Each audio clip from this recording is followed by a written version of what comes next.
Satan, Satan, Satan, our Lord and Master, I acknowledge thee as my God and Prince. I promise to serve and obey thee as long as I shall live. I renounce the other God and all the saints. Don't listen to them! Don't listen to them!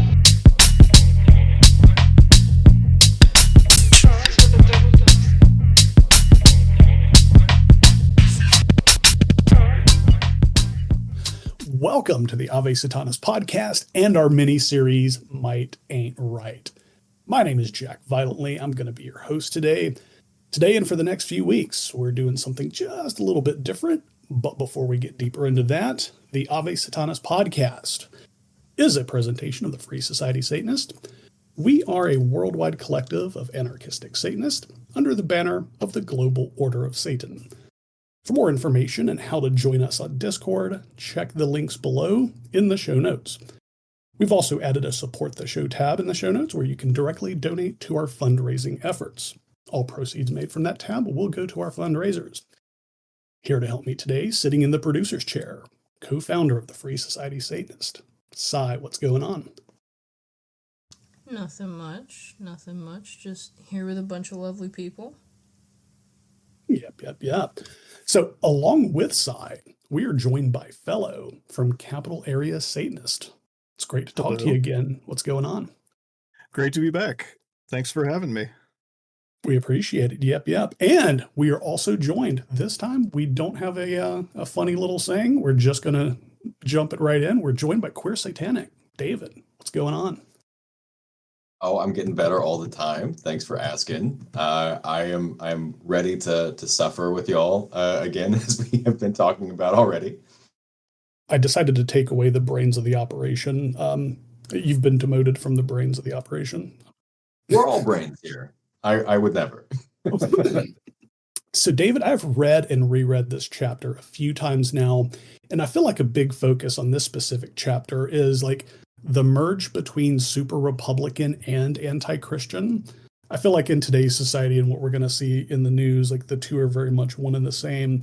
But I'll sprinkle in my thoughts as we go through the sections. If you want to go ahead and take it away there. For sure. Yeah. So this is chapter 2 of Might is Right by Arthur Desmond, better known as Ragnar Redbeard.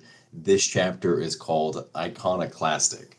And I guess that's what the themes are for this chapter, but it really does retread a lot of the first chapter, just in terms of saying, I think Christianity is really bad because it doesn't function the way I think the world, A, does, B, ought to function. And a lot of it is the same thing we talked about last week, about how he says, force is the only thing that matters. Force rules the world.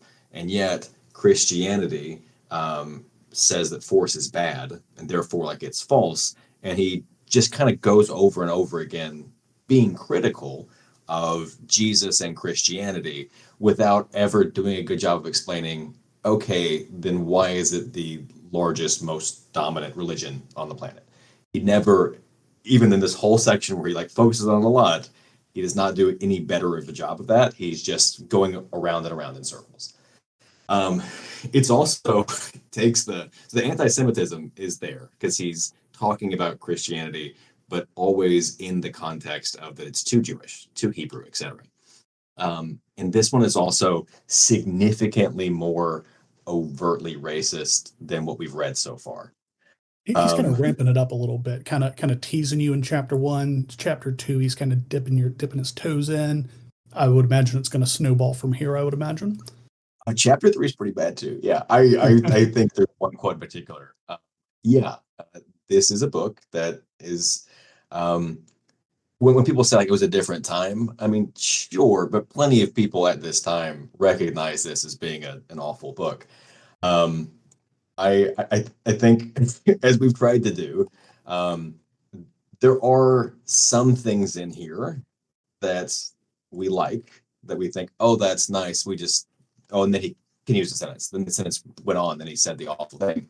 But Jack, you were saying that one of your, the good line from this was the first first sentence. Is that what you were saying?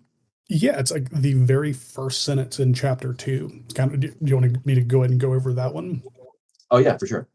So like, yeah, my good portion of this chapter, and it's not because I didn't read it. I've read this thing 3 times now, but like I kind of like the very first line in chapter 2. It says, as far as sociology is concerned, we must either abandon our reason or abandon Christ.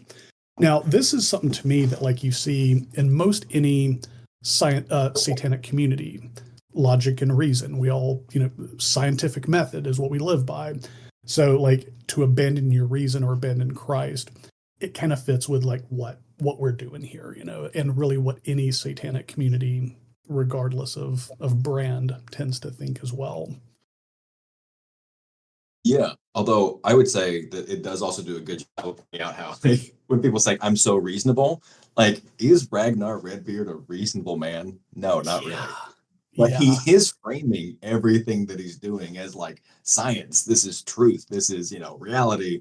But it's Sure. really just his biases. And I have noticed that a lot in the, so-called skeptic community, free thinker community, new atheism, where like a lot of those same people that like I was enjoying them dunking on creationists, then like just started the same thing to like feminism. And they're like, this is unreasonable or whatever. And like an inability that I think Ragnar has for sure. His sense of disgust and also his bigotry is a thing that he confuses as being rational and reasonable. But I do agree with you. That's a very fun line on its own as someone who's no longer a Christian. He kind of sounds like the way he uses logic and reason, and he's a man of science. He sounds like the assholes on Twitter who go, well, I've done my own research. Like if he was talking about the COVID vaccine, he would definitely be one of those I've done my research assholes.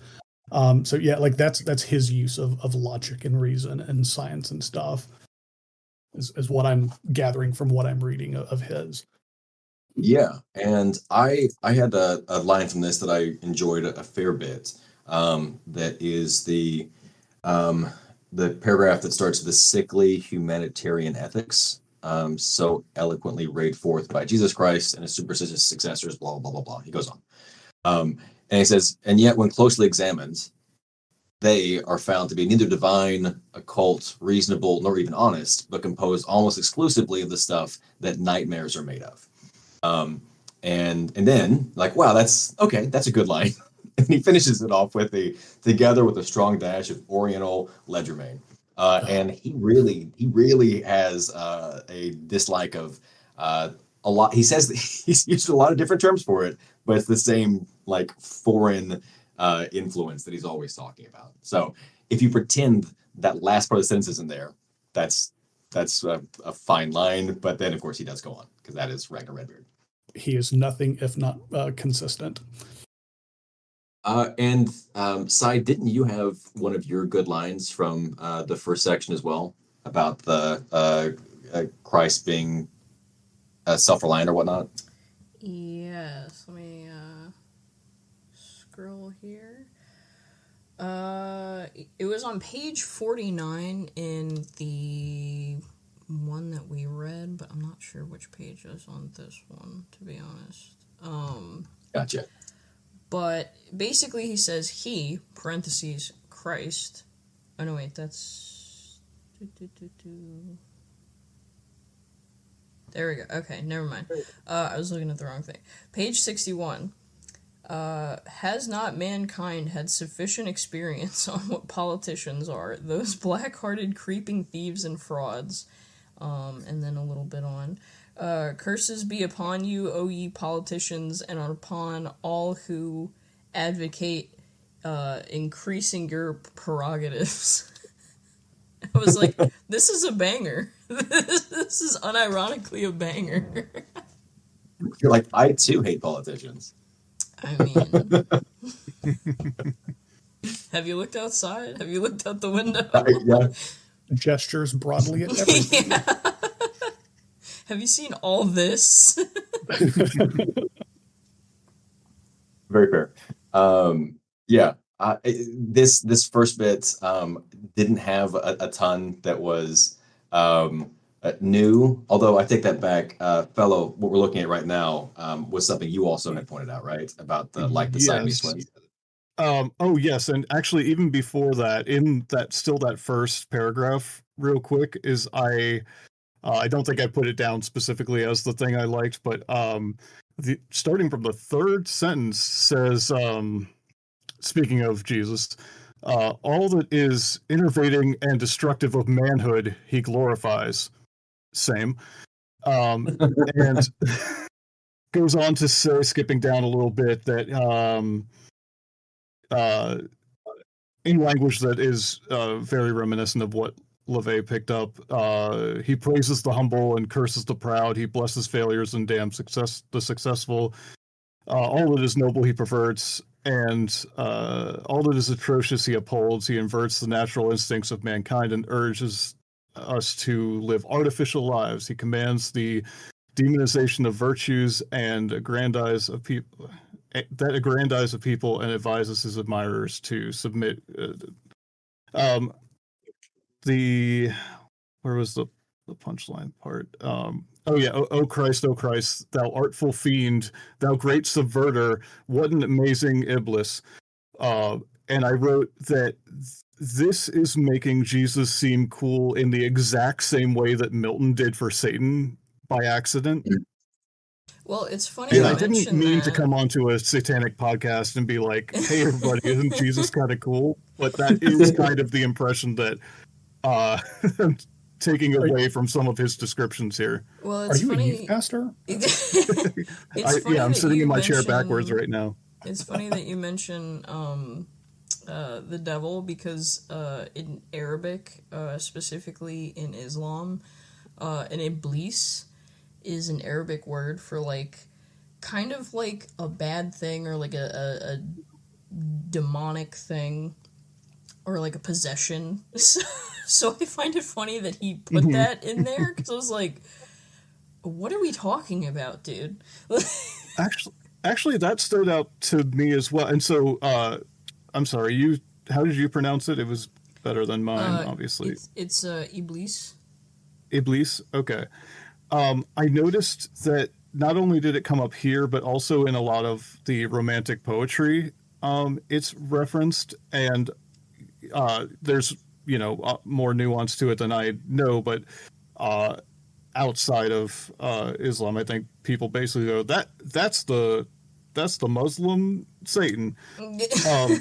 But it's interesting that in that era, that seemed to be a known term, at least among people writing stuff down with an interest in theology or subverting theology, and I feel like it's largely unknown today outside of like some satanic circles and things like that, and obviously within Islam, I assume it would be known, but I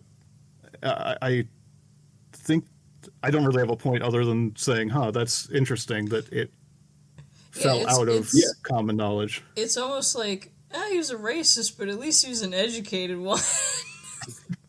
Yeah. He definitely wants you to think he's educated. That's for sure. He loves quoting things. Like, wow, I'm so smart, I can quote all these things, but like he doesn't really put them to a great purpose. And like what you were just saying, Fellow, about like how the way this is described, the all that is noble he perverts, all that is atrocious he upholds. O Christ, thou artful fiend, thou great subverter. Does sound pretty cool, like things we appreciate about Satan. And I remember reading in Per Faxneld's like long essay article, The Devil is Red, that like there were people that set up like God as one thing, and then Satan is against him and good. But some people also had like a distinction between Satan and Lucifer, and like Lucifer was the one that was like noble, and he was like associated with like Christ. So it's like Lucifer and Jesus are like similar to each other, and then Satan and God were both bad. Other times, Satan is the one who's also good and equivalent to Lucifer. But like how that like reversal thing. Like when people are saying negative stuff, here it's Jesus, but usually it's Satan. You're like, actually, that sounds pretty cool. I like that. Um, yeah, and I think if that quote that was in the part about it's a little bit higher. Through 1,000 different channels, current politico-economic belief is dominated by the base communistic Kabbalah of the man of many sorrows, yet as a practical theorem, it is hardly ever critically examined. I don't have anything to add to that other than the fact that, like, when it says Kabbalah, I'm not sure if he's referencing a fish or that's just how he thought you spelled the Kabbalah of like Judaism, which has gotten the term a cabal of like people that are working together also comes from the same word. I don't know. I don't know what's going on there. And My guess would be the latter. Yeah. Yeah, I don't know that he. I can't assume that he was referencing fish, but he just couldn't spell it right.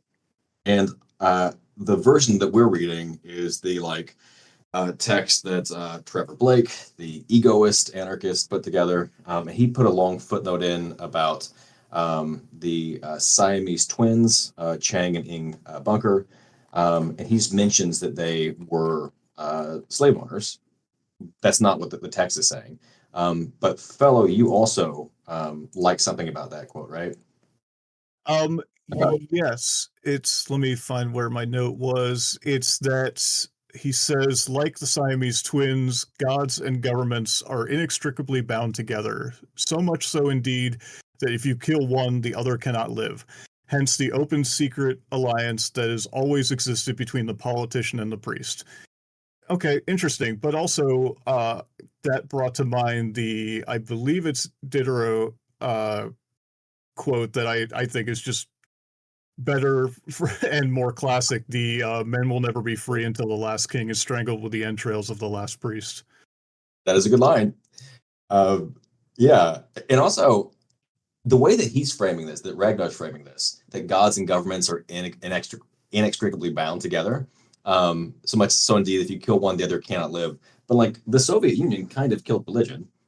China kind of as like a like fully secular country, and also like in I guess a slower way. What like the Scandinavian countries are pretty irreligious, and they're still governments. So like that doesn't seem to be true. That doesn't actually seem to have been something that has stood the test of time. And I not that Ragnar meant this by that. He's just saying like all those famous guys. But that footnote did make me think about how like Ragnar Redbeard has no real capacity to understand like systems of oppression and how like people can be like the bunkers were simultaneously like victims of anti-Asian racism and also they were within white supremacy enslaving people. And that doesn't seem to be a thing that ever really is considered or thought of by Ragnar in this book. I don't know. He does not have the ability to see people who are both like oppressor and oppressed because like systems allow you to like hold both of those roles simultaneously, contextually. It's always just like a binary thing for him, which is a real weakness of all of this thought, basically. Yeah, it keeps getting like infuriatingly close to an insight or having half an insight. Like just below the weird Siamese twin thing, he goes on to say that Christianity is above all things a political theory. And I was like, okay, that is an interesting framework, explain, go on. And then he just says a theory that often takes the form of raging hysterics. I'm like, okay, well, never mind. Yeah. I do think like maybe it's reductive, but say to view Christianity as it exists today, and to some extent, I assume in his day, to view it as a political theory or a method, or as he put before, that gods and governments are inextricably bound together, which, as you pointed out, not necessarily, but that's what Christianity in a political realm is trying to do. And so I think he's kind of picking up on that, but he's just doesn't have the capacity for the nuance to draw anything useful from that. Yeah. One thing so directly underneath that, religions are the matrix in which public institutions are generally molded. So if this book came out around 1896, this is still 59 years, do the math, before like we would have In God We Trust on our money or In God We Trust in most of our government buildings. But, hearing like religions are the matrix in which public institutions are generally molded, look at any courthouse in America. Look in your wallet, pull a bill out, In God We Trust. Those, like we said in an earlier show, came around like 1956. But yeah, like it's weird that he's 59 some odd years ahead of like seeing that everywhere you go in courthouses and in some schools. And, like it's the matrix by which public institutions are generally molded. I wonder what he meant back then, like public institutions that he was seeing that was almost like he could kind of see the future. I'm not trying to give him any grace here. I'm definitely not giving him any flowers, but like that probably wasn't in a lot of courthouses in the late 1800s. So I wonder like where he got that, or am I reading that wrong? Yeah, no, I think that's right. And also, like, I would probably say that it's more true of like generations before that were more like there was more of a state religion, like Mhm. France was a state religion up until the French Revolution, and other countries, even England at that time has Anglicanism, that's the state religion. But it is weird because, like you're saying, in the United States, it was founded to be a lot more secular. There were a lot of religious people, but the like anti-communist affirmation of Christianity hadn't happened yet. Yeah. So I don't know, because I also I don't are I don't know that actually holds up. I don't know that religions are the matrix in which public institutions are generally molded holds up, um, unless you just like fold in the fact that like religions are difficult to separate from culture. Um, Right. but we're probably giving him a lot more credit about this. Absolutely. Yeah, sure. We're thinking way harder about it than he probably did. And we should Yeah. probably go ahead and go to the section 2, because I think for almost all of us, this was the really bad quote, right? Probably so, yeah. Yep. Yeah. Sai, will you do us the honors of reading this? I'm going to be censoring quite a bit of it, but sure. Please do. Yeah. Yeah. So he basically pulls this whole like I guess this is like his further, bash against Christianity because they say that everybody's brethren and blah blah blah blah blah. So he says, "All ye are brethren. Are all men really brethren?" That word. An Indian black fellow, another word, and coolie are well-born and base-bred, beer-soaked loafer, and hero-hearted patriot, belted chieftain and ignoble mechanic slave, pot of iron and pot of clay. There's a lot to unpack there. The first being, if you don't know what that K word is, it is a, at least to my knowledge, it is a word to refer to particularly a Mongolian Buddhist. A coolie is basically a slur for an unskilled, at that time, Chinese or a South Asian worker who is given basically lower than lower wages. It is a slur that is very, very well known today. It is still unfortunately in use. In the early 2000s, South Africa actually recognized it as hate speech because it is targeted towards a lot of Indian or South Asian workers who then went on to have, families in these countries that they were brought into, which was in South Africa. There's large Desi South Asian communities, chief, the most well-known person you can basically pull is Mumdani. He comes from that. And then also in the Caribbean, this is also considered a slur. And so it was basically like worse than indentured servitude, and it is also still used against darker skinned South Asians in the South Asian community. It's not a good word. It's just not a good word. So I find it very interesting how he mentions Indian, but then he also mentions a coolie. Now, Sai, in his defense, we do see an asterisk there. And he does say that he's using it in the strict Darwinian sense. So I don't buy that for 2 seconds. Not even 0.2 seconds. Yeah. Well, also, like, these terms, like, in what way is that the strict Darwinian sense?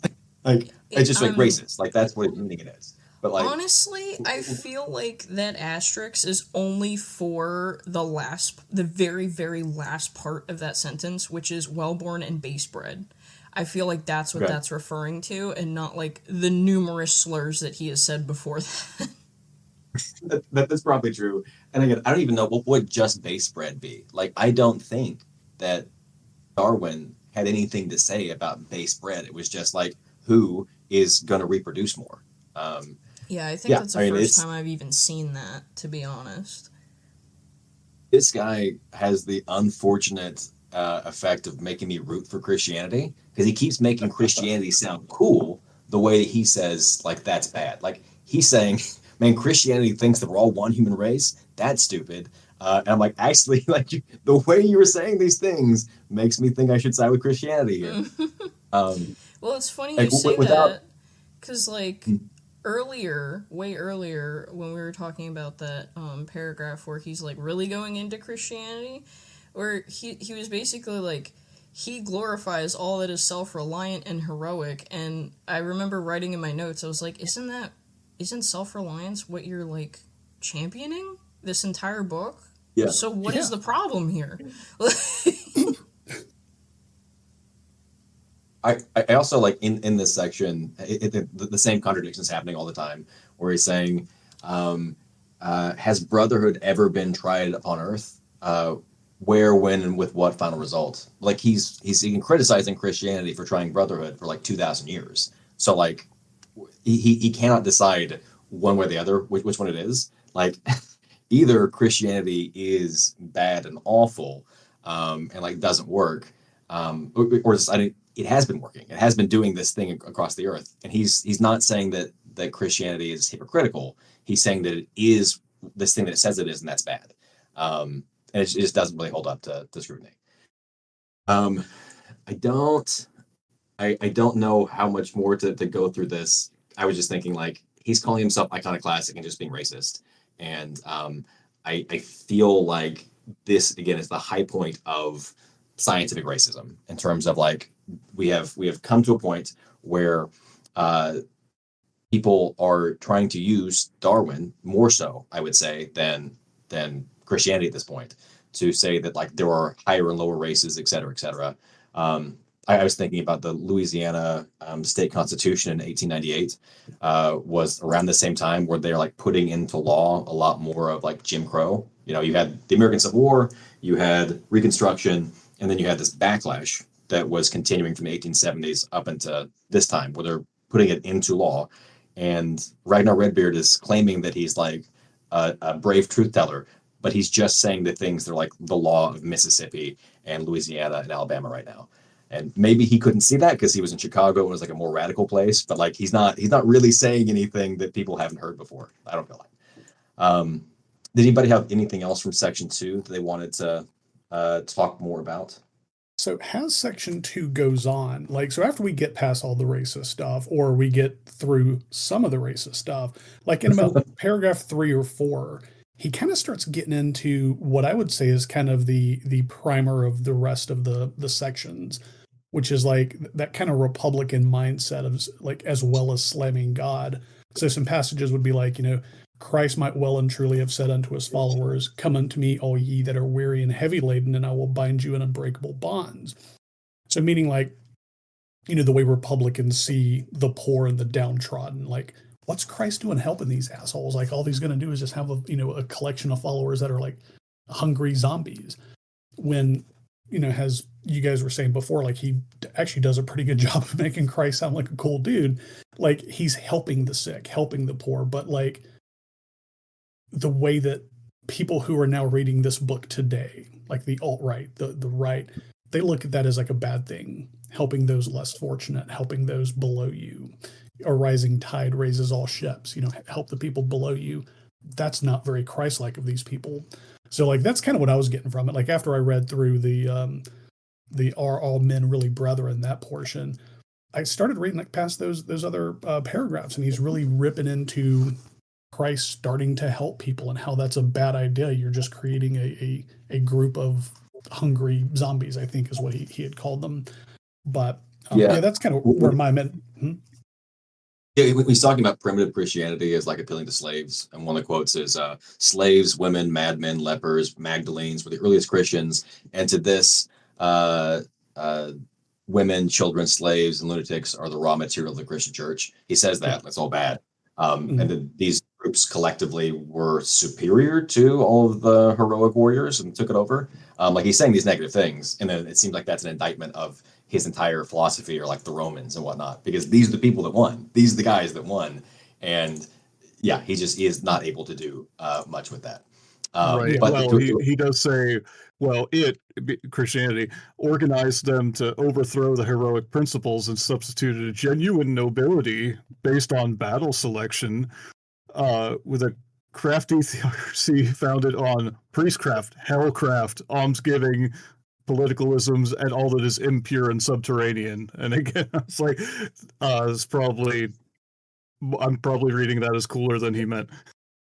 Yeah, like the middle and end of section 2 kind of, in my mind, kind of encapsulate what he's going to browbeat into your head until section 12. He's just going to keep repeating that section 2 all the way till chapter 3.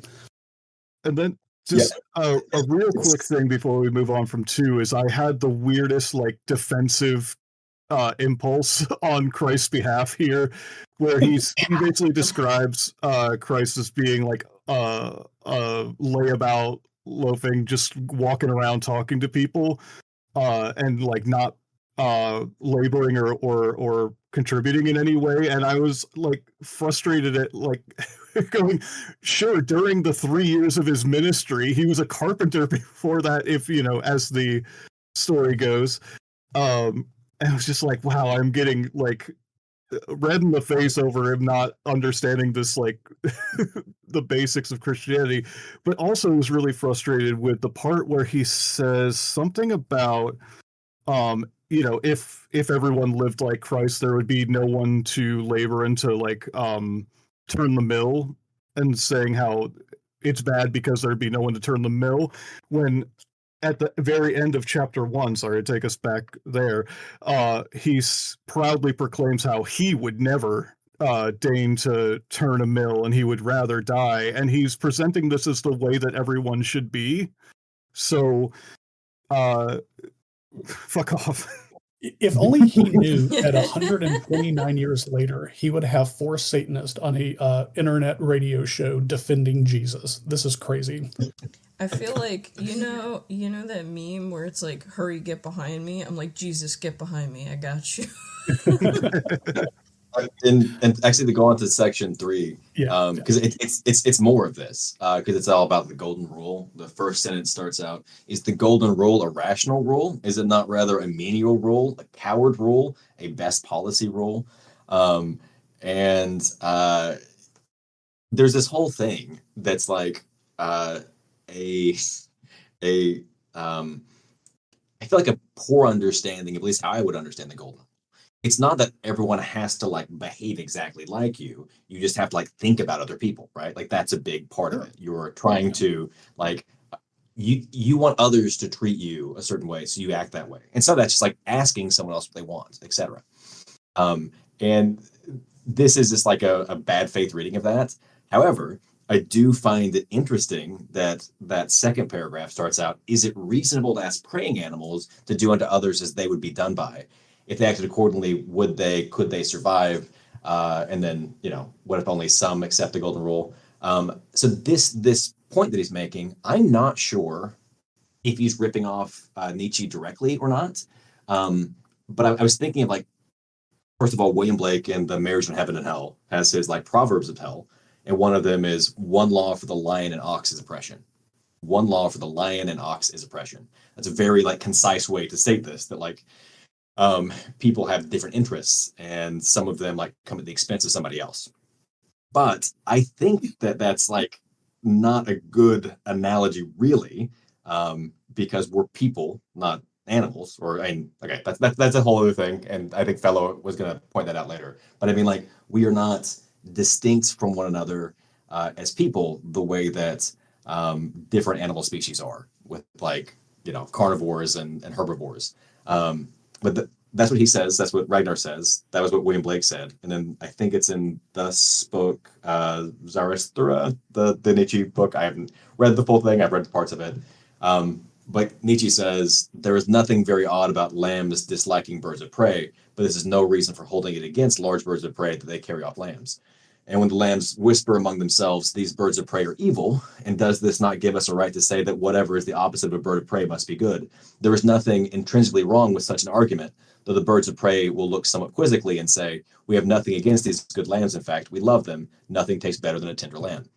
This is obviously a much better version of what Ragnar Redbeard is saying here. It's funnier. It's also, I feel like, not, from what I understand of Nietzsche's philosophy, and people who've studied him have said this, he's not as down on slave morality versus, like, master morality as Ragnar is.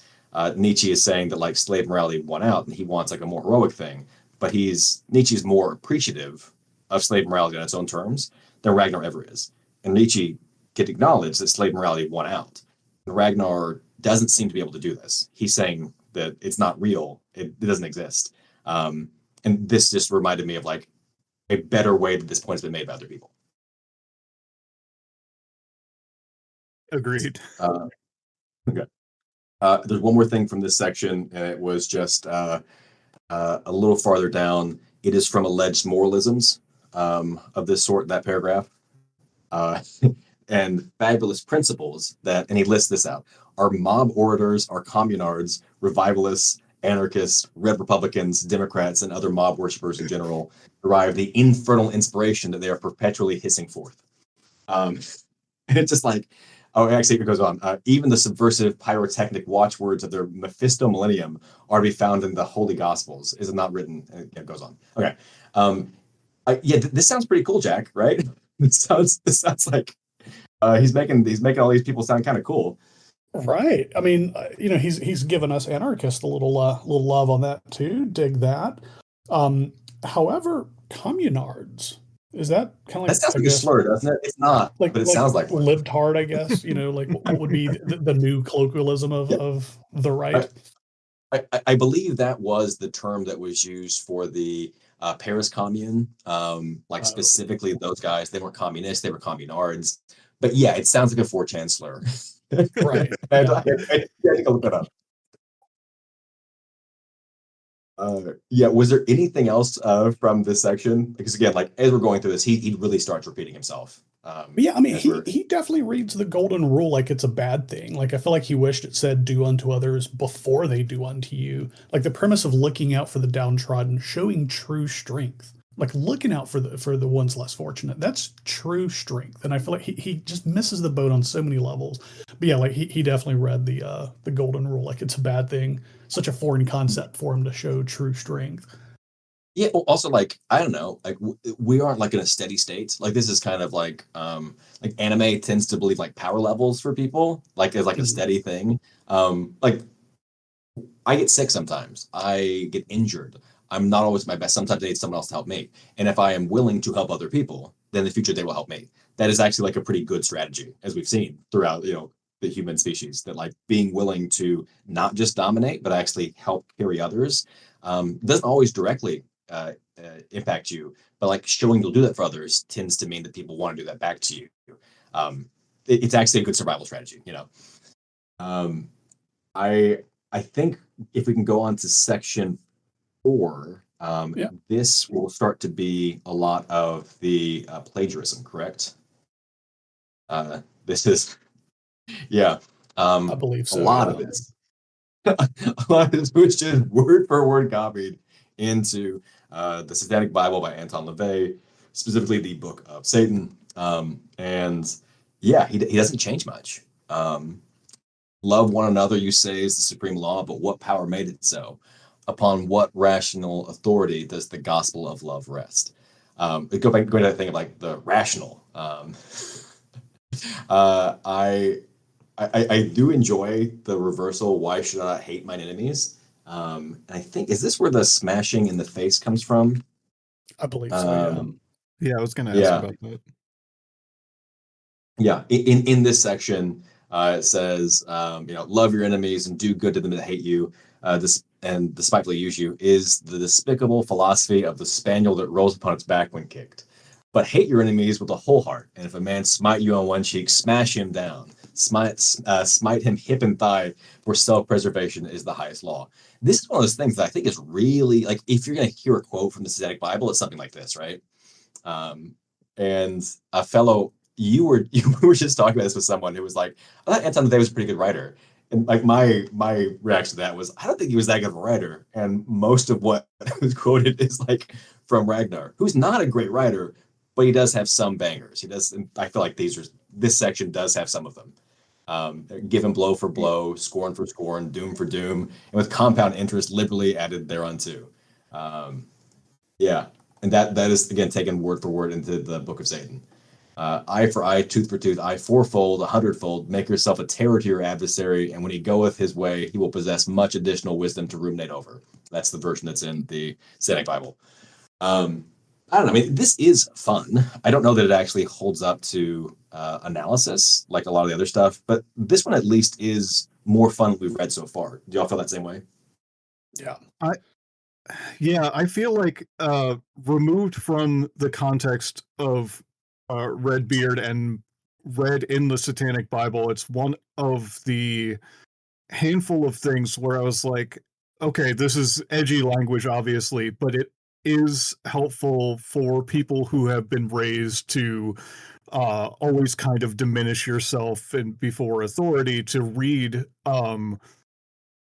sentiments that say like maybe don't, and as you pointed out elsewhere that people other than his intended audience of white 14-year-olds could really use hearing like take up space, indulge yourself, like you're basically a form of you're valid, which I seeing it here in its original context is much less what I'm getting out of it, but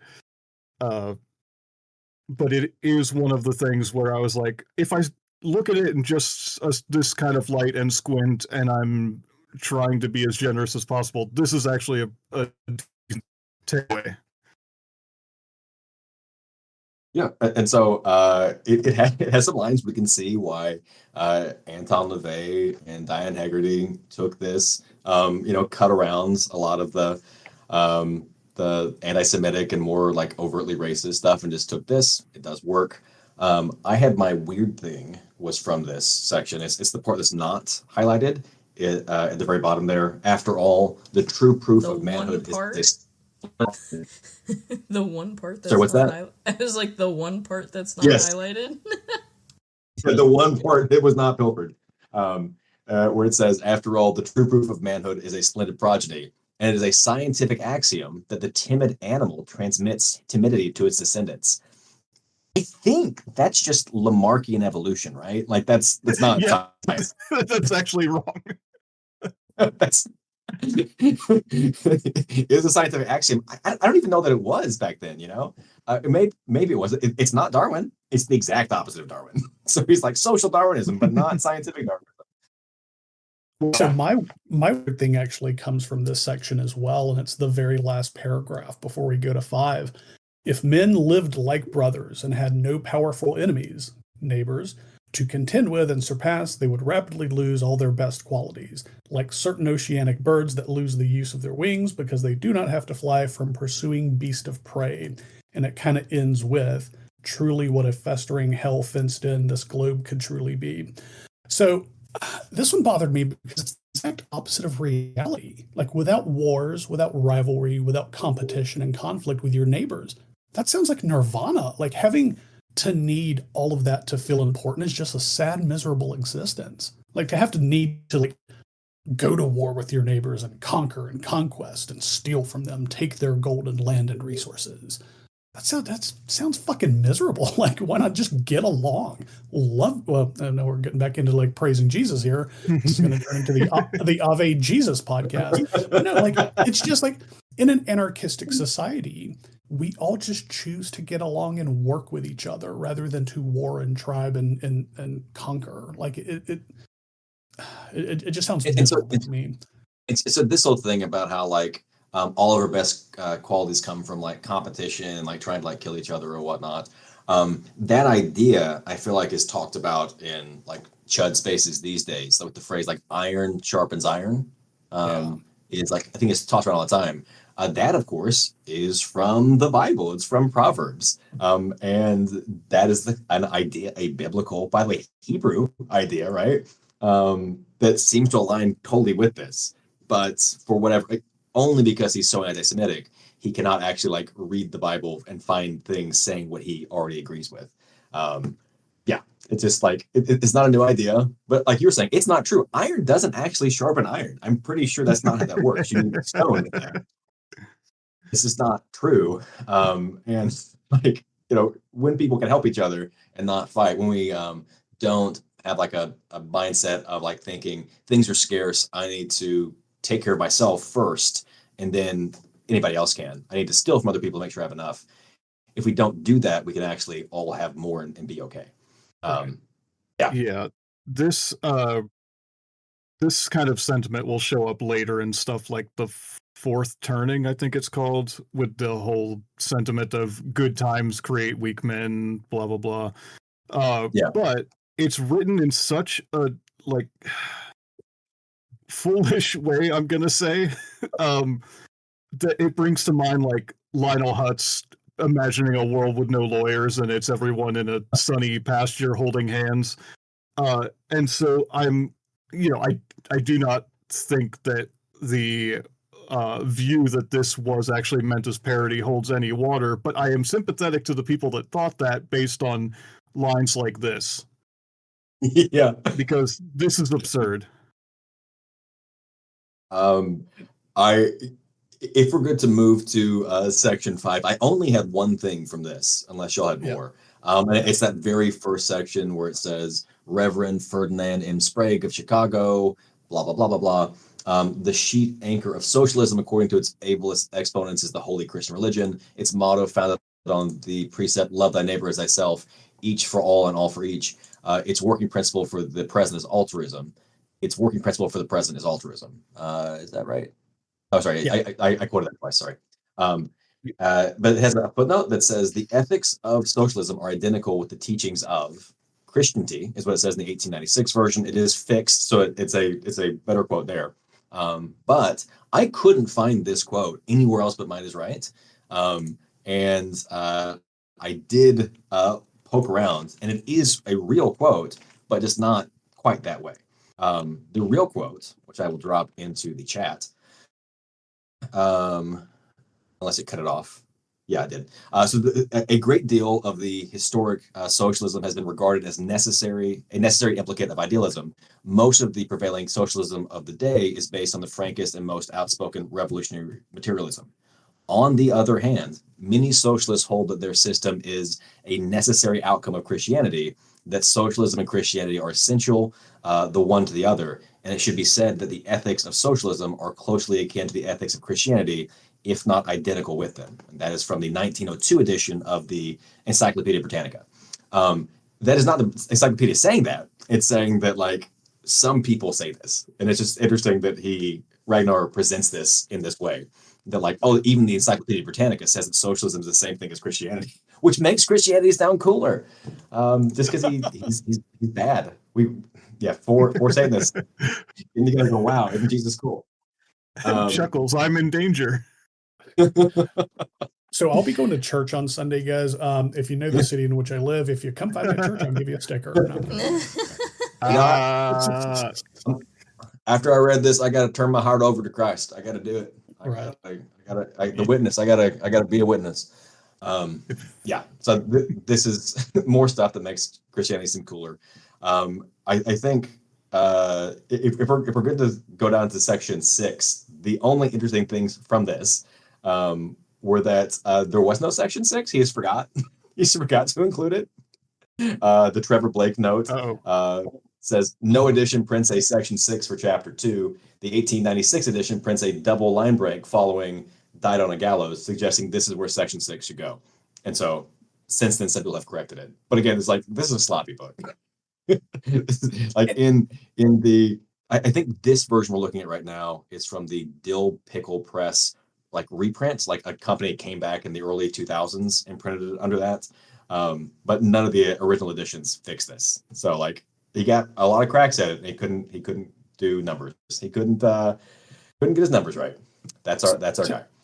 To me, like the entirety of this section 6 is kind of like it's just another useless section that kind of feeds into it, lends nothing to the progression of the book. It reads, when in conjunction with the other sections, it reads like a cutaway that gives audience to the insane ramblings of a madman. It also seems like this is going to be a repeating trend as we dig deeper into these chapters. Like it's always like, which one of these sections is going to be the one where he just stares off into space and starts swearing at clouds. Like section 6 seemed to be that for me. I don't know if that was other people's mileage as well. It's so true that you say that, because if you actually go down to section 7, it starts off with reverting, however, to Chicago's Reverend Utopia constructor. He's just like, you could have just skipped all that. Like, he was reining himself back in from a tirade against God. He was just like, yeah, fuck you, Jesus. But continuing on. Yeah, it was like it back to what I was talking about already. Yeah, it did not drive the plot of the book whatsoever. Yeah. And this is more so if we're looking at section 7, it's more about how Christianity is bad, and I think he also goes after socialism again here. Another seductive but most malignant state socialist, Henry George, proudly proclaims that the salvation of society, the hope of the free, and the full development of humanity is in the gospel of brotherhood, the gospel of Christ. And thereupon he proposes to make politicians the national rent tax collectors, administrators of everything in general, and all-around distributors of state pensions to the poor and needy. And he's like, and this sucks. It's like, how are you making these guys sound so cool, my guy? Right. Yeah.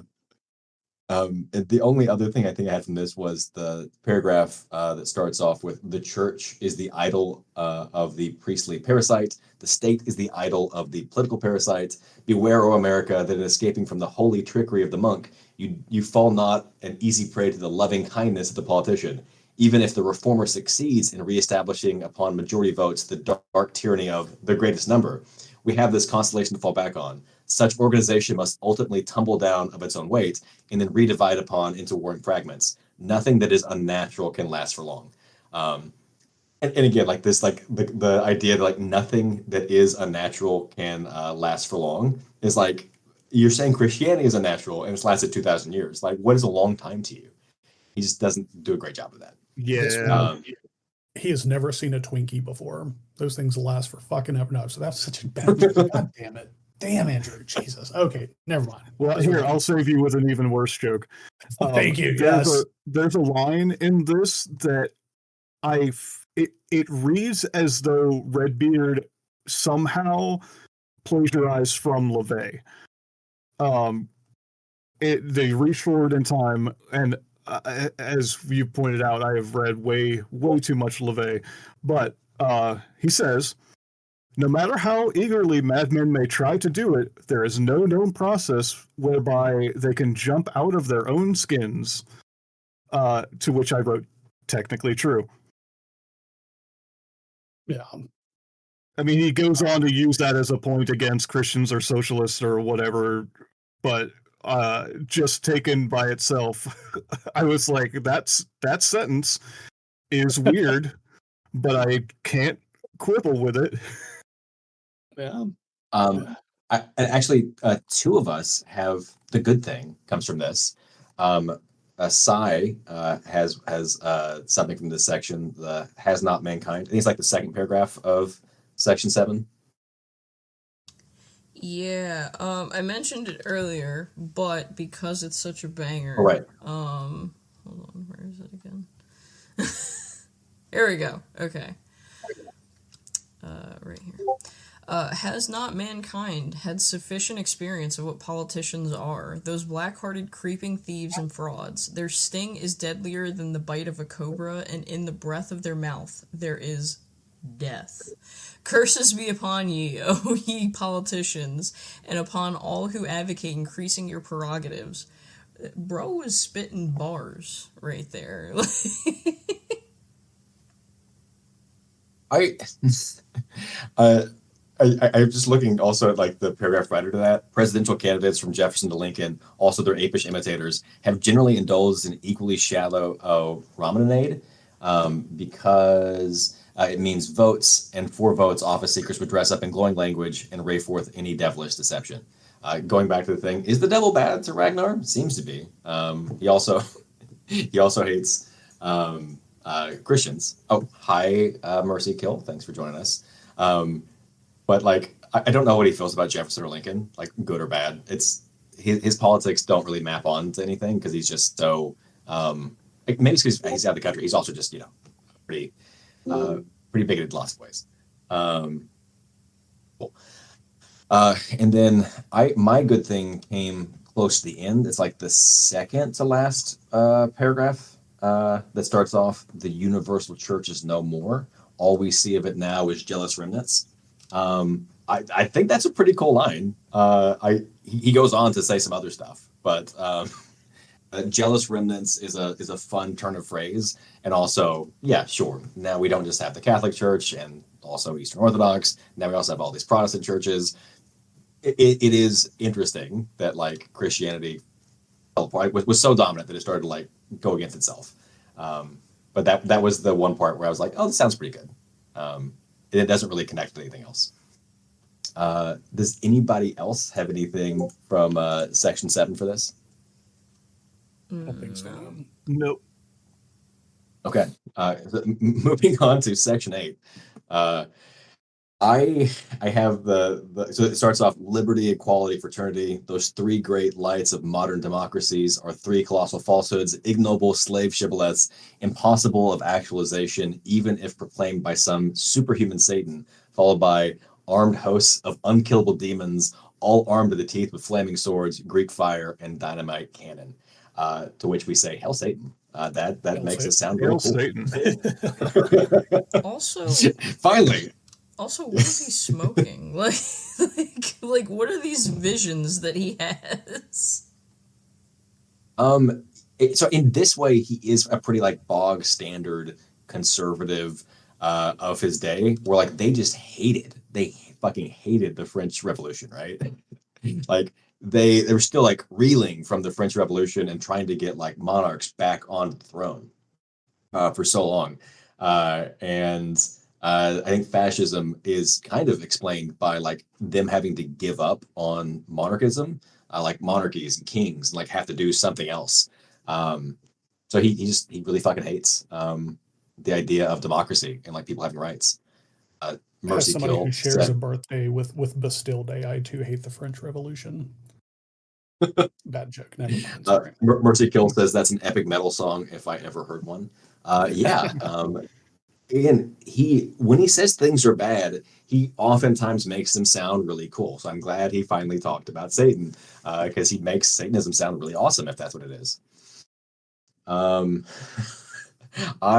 don't think I had much else about but this section beyond that was very cool. Except for it's like paragraph 4 or 5 where it says, "Can you build up a marble palace with mud and slime? Oh, you driveling bedlamites! Can you raise up a conqueror from a dunghill or make the stupid great? Can you manufacture heroes out of hogs? Oh, you snuffling educated swine!" I have an old Eric Hoffer quote. Eric Hoffer was the longshoreman philosopher. He wrote the ordeal of change, the true believer. But he also had this like quote that I've remembered for a long time.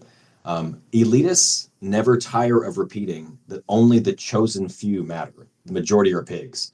Yet it does happen that a he pig marries a she pig and a Leonardo is born. Drop that quote into the chat.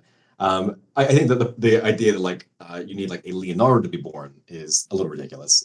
But the elitists are not able to like grasp the fact that like people can come from anywhere. I don't just mean like an anyone can cook way, which is what that is. That's a ratatouille thing.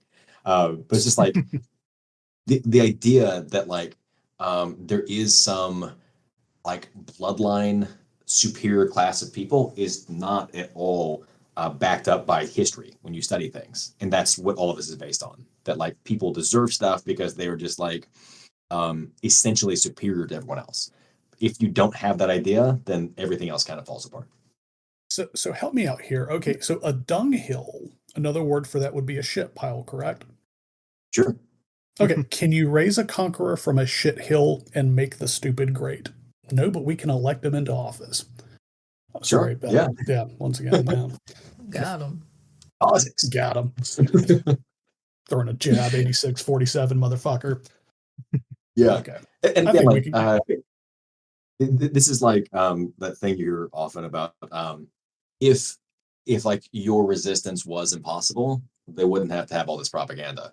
If it was, if there was no hope, they wouldn't have to invest so much in like the cops and the the armies, all that stuff. Like the fact of the matter is they have to work really hard and have tremendous violence to keep people down because people can actually like rise up and change things. The fact they have to do what they do to prevent it is a sign that it is possible, and they're right to be worried about it. Yeah, I think move on. Yeah, I think. Sorry about that. I was cutting you off. Yeah, so I think we're moving into section 9, and section 9 here, I actually learned something. Oh my God, we fucking learned some shit here. So our good friend here, capital area Satanist, Felo DC is what we is how we know him. I never knew where the Satanism came from. He was just a huge. They were just a huge fan of this book. We found out today.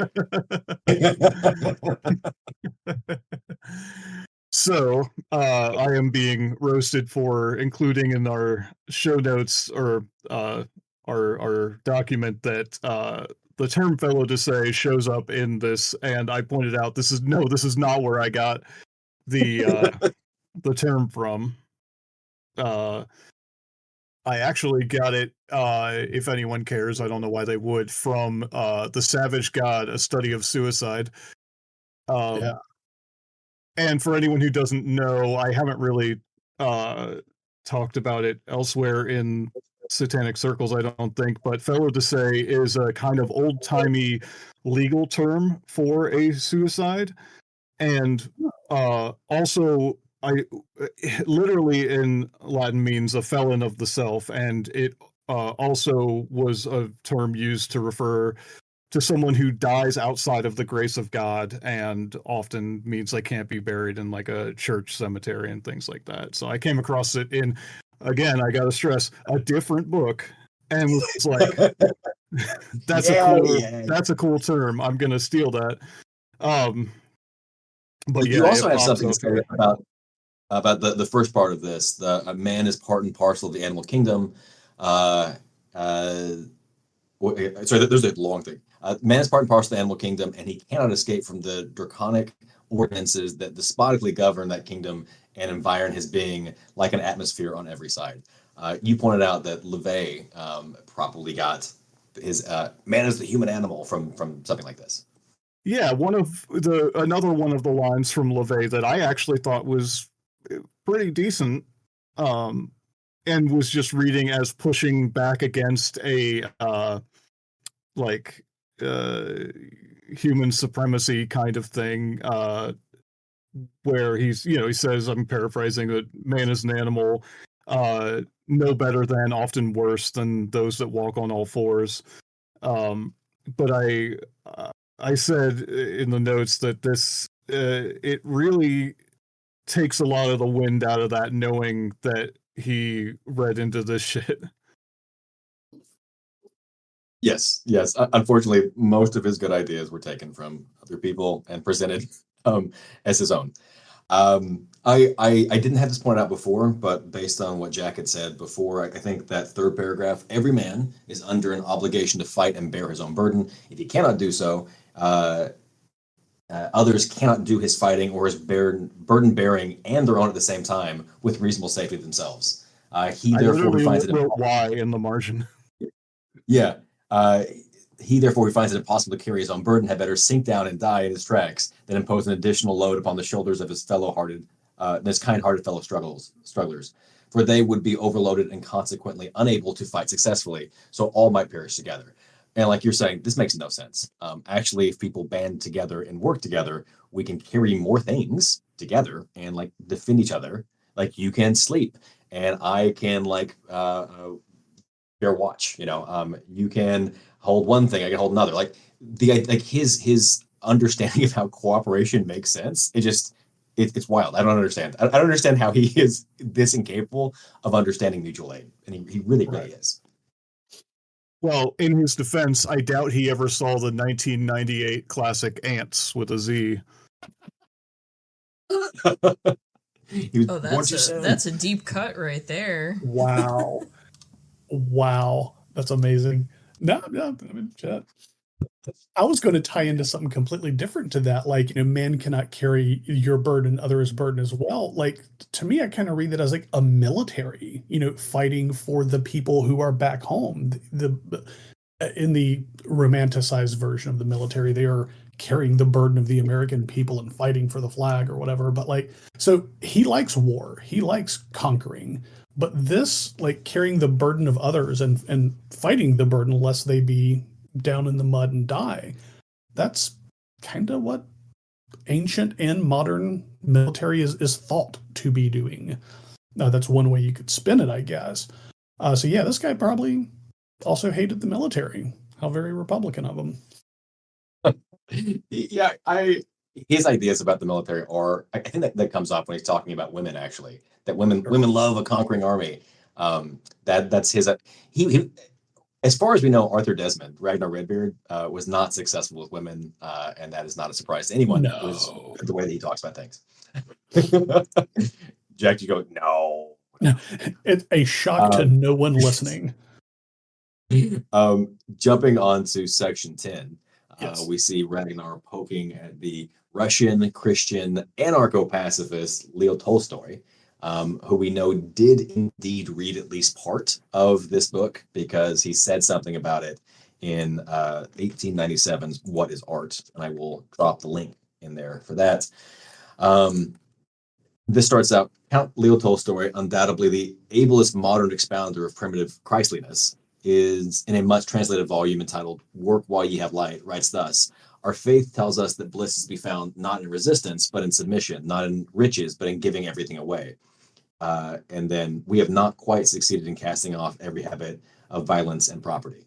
And he's really really negative on Tolstoy, as you would expect to hate a Christian pacifist. But when Tolstoy read this book and basically just said negative things about it, that he said, like, this is like what modern art is, and I hate it. The reviews were like used to publicize the book, like Tolstoy hated my book. And it's just why he was so proud of it, because Tolstoy is, I feel like, still acknowledged as one of the greatest novelists and writers of all time, right? Like, he actually went to war. He actually was personally brave and went to war. He was actually a noble, and did give away a lot of his wealth. And like, I'm not a Christian pacifist. There's a lot of points where I disagree with him, but like, the idea that you were ended up being very proud that Tolstoy hated your work is incredible, because Ragnar is not a good enough writer to want that kind of criticism. Right. A very ancient example of he don't want that smoke. Yeah. Yeah.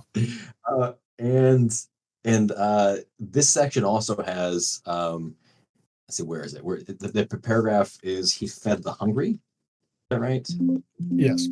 Yeah. He fed the hungry, but to what end, I say? Why should a famishing multitude be fed by a god? and that too in a land said to be flowing with milk and honey. Would not such a mob be far better dead? Would not Napoleon, with his cosmic whiff of grape shot, be just the right man for such an occasion? Napoleon did not say that, but this guy's saying, like, why shouldn't you just fire on a crowd of starving people? I believe, Felo, you had a note or a literary comparison for that. Yeah, he goes full Ebenezer Scrooge here. And I did double check, and that was already in publication when this came out. So that is a literary figure he presumably would have been familiar with. Wow. I'm like, Ebenezer Scrooge did everything right. He was correct. Yeah, I don't know. There's also another like he talks a lot about physical deformity and distortion in this section, I think. Was that section the next one? Yeah, sorry, that's for me that's 11, but boy, I have that is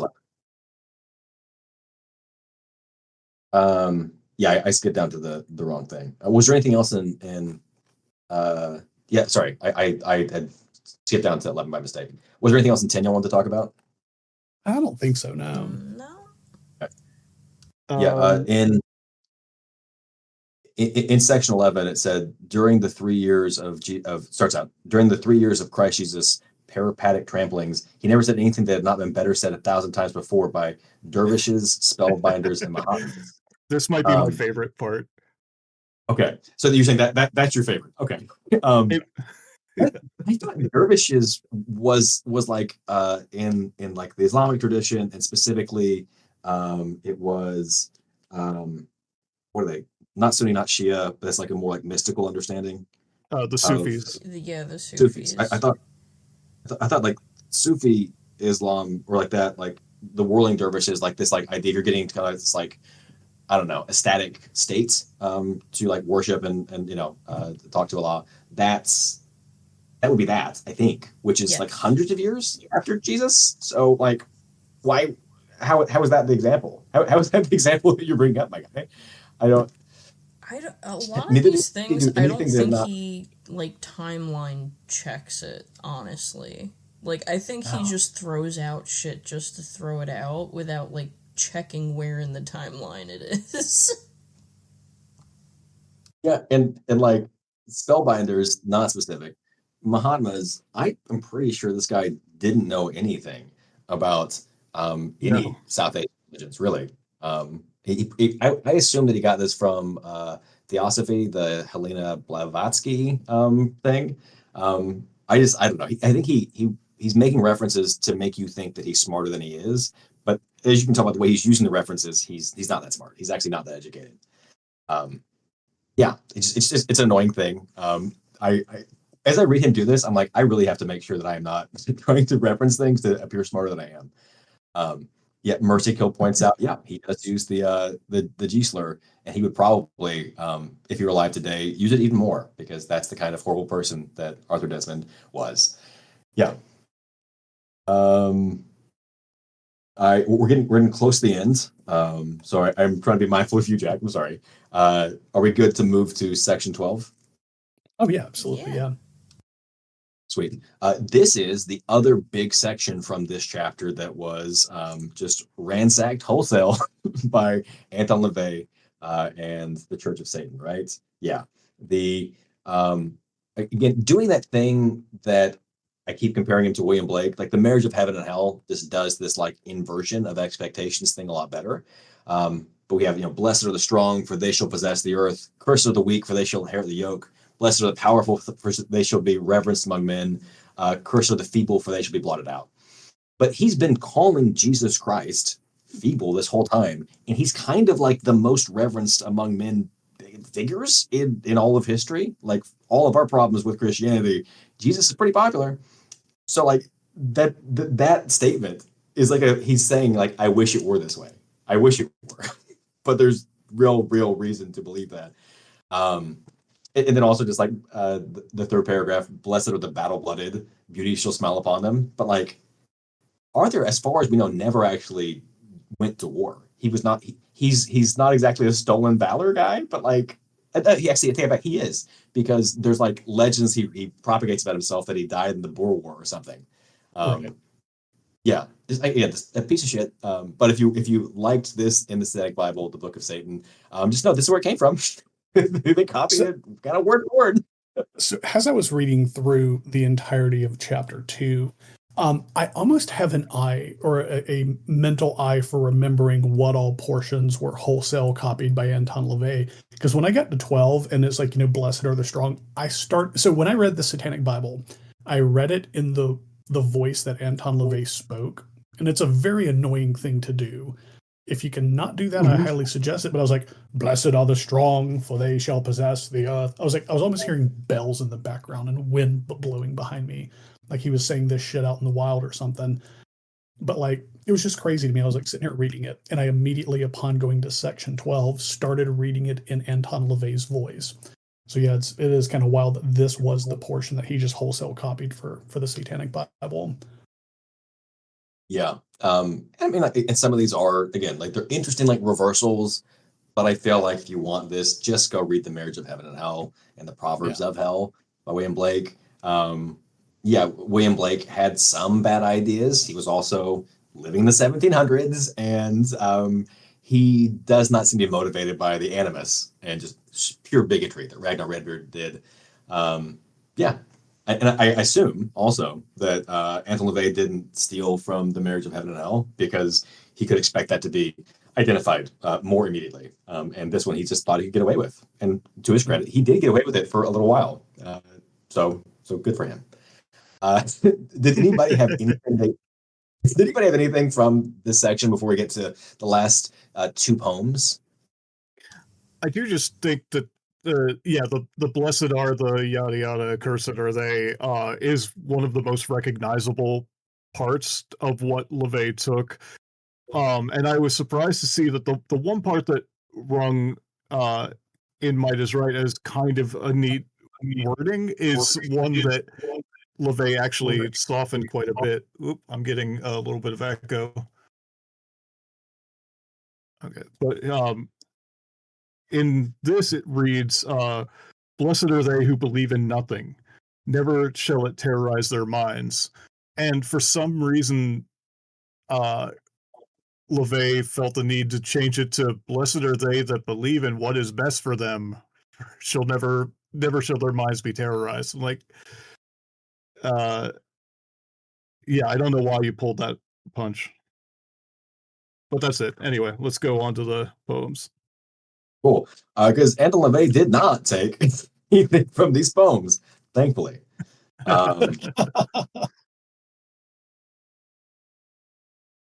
Okay, so sorry, I'm adding this to the chat just so people can see the difference between the two of them, what you just said. Go. Okay. So we have Boldly Stand Erect there. Sai, do you mind pulling up the 1896 version first? Are you able to do that? So there's Christ, the true Prince of Evil, is the section that like came out first in the 1896 version, which starts out, and I was like, this is pretty anti-Semitic. Blonde prince of all evil in the garb of a saint, a weaving thy magical feint. How wily the web is, oh, meshes for flies, wolf of false morals, weft of dream lies. I'm not going to keep doing this, but like, this is not it's not good poetry. I don't really understand why he kept doing it. Like, anyway, it ends with there's not in thy teachings one thought that is true. Thou art a false prophet, O crucified Jew. And it's like, oof. So that's how the 1896 version ends. And the note that I had was like, oh, he ends with an anti-Semitic poem. And I would say that is what that is. And also we're getting confused because he calls Christ, something, satanic guile, and Christ, you are Mephisto. Again, this is what the Satanic Bible comes from. Most of the time in Might is Right, Satan is just used as like bad. The devil is bad, but also Christ is bad, and so he gets compared to that. It doesn't really hold up. So that was the true prince of evil, and then, Fella, did you want to read out "Boldly Stand Erect," the one that was in your version? We're passing around the hot potato here. Who wants to read this one? Do I want to be on record as reading this? Not particularly. Yeah, it's cartoonishly bad. It's real bad. We can see that. Okay. So I am going to read. I will read the first stanza, and I just want to remind everybody before that I do this that Doug Masicko, aka Lucian Greaves, when setting up TSD, when pitching to the other owner, Kevin Soling, who is Jewish, said, "Oh yeah, we want to use Might is Right as like our book." You know, it does refer to Jews in an ambiguous fashion. I believe that is the direct quote. So he's saying like, yeah, you know, it's poetry. It's like, you know, anti-theist, anti-God poetry, and it refers to Jews in an ambiguous way. And then you smash cut to the ambiguous reference. The poem is "Boldly Stand Erect." And it starts out, "Jewish books are good for." Sorry, I need to scroll down. I was looking at it on the Twitch stream. Okay, sorry. "Jewish books are for the Jews and Jewish messiahs too. But if you're not of Jewish blood, how can they be for you?" It's like, woo. And also, this reminds me. Also, Doug Masicko said Anton LaVey was of Jewish blood. Well, I was like, that's an interesting term to use for Anton LaVey. Yeah, it goes on. It's negative, like we've seen him be negative about Christianity, and then ends with, "Always think your own thought. All other thoughts reject. Learn how to use your own brain and boldly stand erect." Yeah, it's not Freud has good. entered the chat.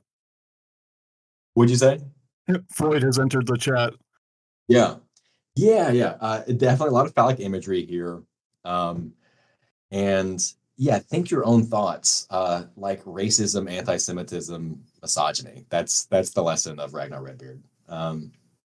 So yeah, that's chapter 2, Iconoclastic. I don't want to keep rambling. I know it's pretty late on the East Coast over there. He's repeated himself a lot. He doesn't have a whole lot new to say, and I felt harder to find good stuff in this section than the first chapter. What is y'all's impression? Something tells me it's going to be equally as hard, if not harder, moving forward in chapter 3, 4, and 5 to find anything positive of note. So I haven't read anything of chapter 3. I'm really looking forward to that one little section that gives nothing to the story, and it's just his insane rambling. That's we cut to him swearing at the sidewalk. I can't wait to see what that is in chapter 3. It does have some pretty bad slurs. It has the slurs, and says some awful things. So we're gonna see that. Fellow, what about you? What's your take on this? I agree. It was much more difficult to find even little snippets of things that were intentionally good, but there were some really good, accidentally good parts where he's raging against something and we're like, oh, that's pretty rad, actually. One of which being, no, I guess this one is kind of, I forget, this was somewhere in section 4 and I didn't see it as we were going through it, but there was the quote, "The executive who sells his people into bondage is a public enemy, whether he be an elective monarch or a hereditary king. Therefore, every man's hand should be uplifted against him." Now, I should clarify, that's the passage that I had to surgically remove from all the horrible stuff around it. Yeah. But that was a decent takeaway. Part of the Boldly Stand Erect poem, he has a line, "To make an idol of a book is poison for the brain," which I don't necessarily agree with, but I do think that's good. A good point for anyone who is a big, unironic fan of Might is Right. Yeah. I get what you're saying about like finding the things that are unintentionally good, where he's like, "This is awful," and like you're describing the coolest thing I've ever heard. That is happening, and I'm trying to drop the quote into the chat with the ellipses, because I'm not sure if that's a load bearing ellipses, but it does work, like you said. It is an intentional statement, and it does make it sound cool. It's hand waving away some unfortunate stuff. Yes. And then one thing that I thought was a really weird, and I think it definitely falls into the like swearing at the sidewalk part that we kind of skipped over. So there's a part where he's complaining about Jesus clothing the naked and all this, and how it's that's bad for business, whatever, blah blah blah. But then he goes into by the way, fellas, isn't it bullshit that we have to wear pants? There's a whole part where he's like, it's actually it's natural to not wear clothing, actually, and it goes on for like in my version at least like half a page, and it's so disconnected from everything else around it that I wrote, I don't even know if I disagree with him on these particular points, but this is a very silly thing to have in here.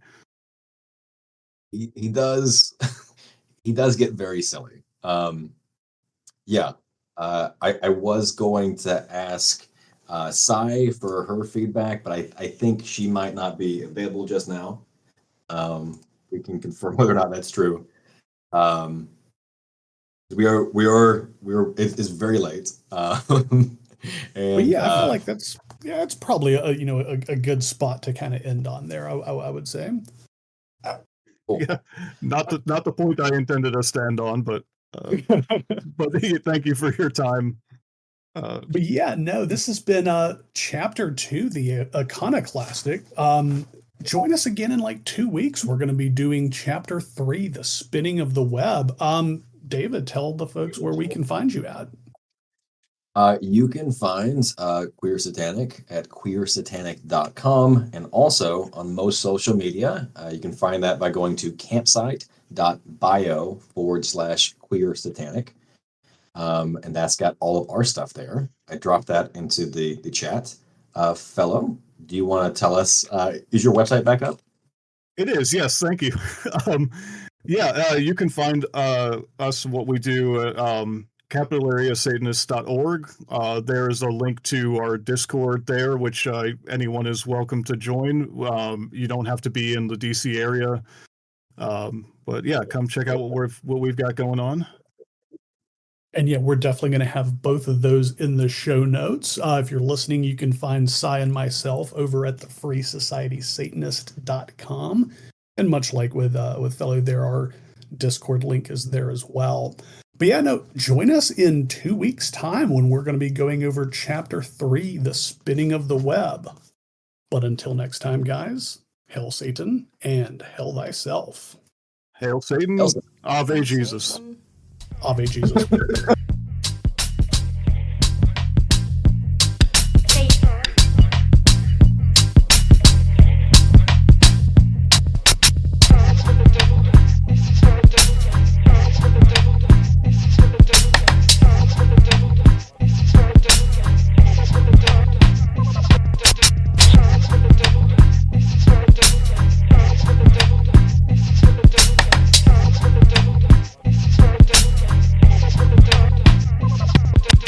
Satan,